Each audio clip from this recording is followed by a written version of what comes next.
Сәлем достар, менің арнама қош келдіңіздер. Бүгін сіздермен осындай керемет жұмсақ болып пісетін творожный булочканың рецептісімен бөлісем, яғни қазақша тоқаштың рецептісімен бөлісемін.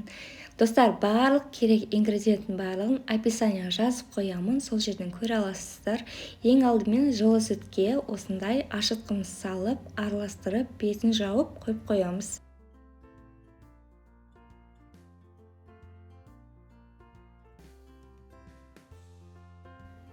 Сүзбенің үстіне бір дана жұмыртқаны құямыз, тұз саламыз, қант саламыз,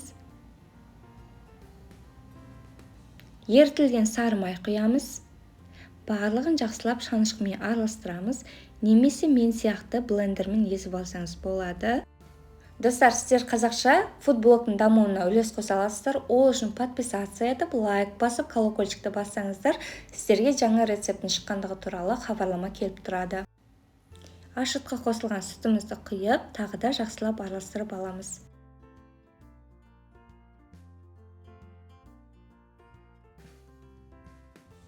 Енді кезекте ұнымызды елегіштен өткізіп аламыз. Кейін осылай жұмсақ қамыр елеп бастаймыз. Ең алдымен шанышқымен араластырып алсаңыздар да болады.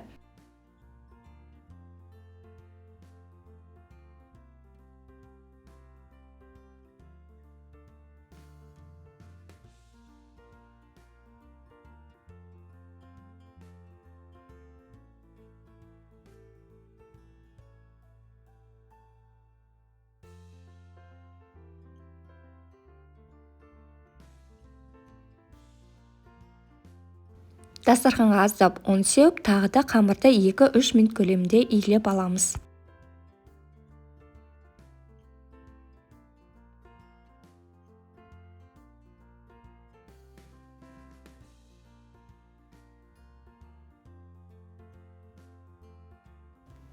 Міне, қамырымыз дайын болды, осындай жұмсақ болып шығады. Ыдысымызға қайтадан салып, полиэтилен пакеттің бетін жауып, кейін тағы да сүлгімен жауып, жылы жерге 1 сағат көлемінде қалдырамыз. Міне, қамырымыз дайын болды, жақсы көтерілді. Осы қамырды енді 2 бөлікке бөлеміз. Кейін оның барлығын теңдей ғып 10 бөлікке бөліп аламыз.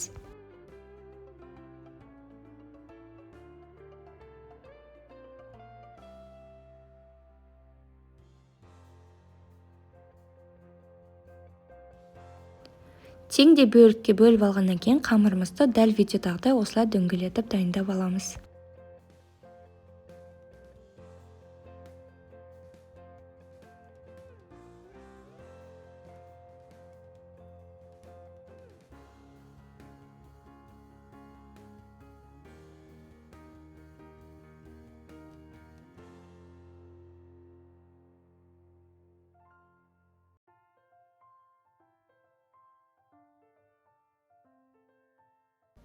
Бір дана қамырды алып, дәл видеодағыдай дөңгелетіп жайып аламыз. Орташа қалыңдықта қалған қамырлардың бетін сүлгімен жауып қойыңыз.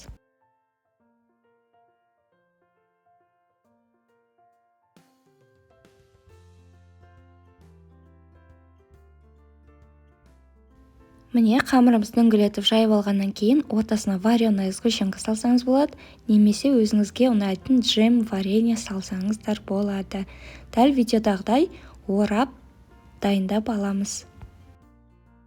Бұл керемет және оңай, тез жасалатын тоқаштың рецептісімен достарыңызбен, жақындарыңызбен бөлісе аласыздар. Ол үшін поделиться деген кнопканы басу арқылы әлеуметтік желілерде бөлісуге болады.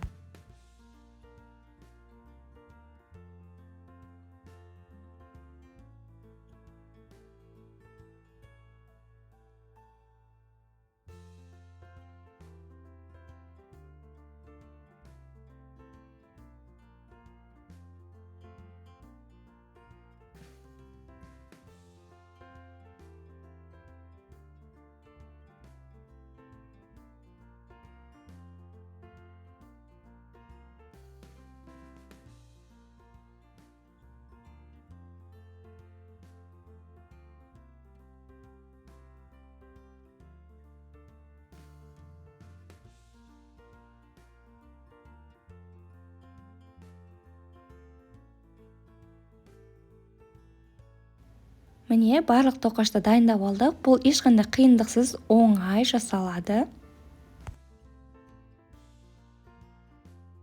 Дайын болған тоқаштардың бетін сүлгімен жауып 15-20 минут көлемінде қалдырамыз. Міне 20 минут уақыт өткеннен кейін қамырымыз көлемі сәл үлкейеді. Кейін жұмыртқаның бір сарысын алып, барлығын жақсылап шағып шығамыз.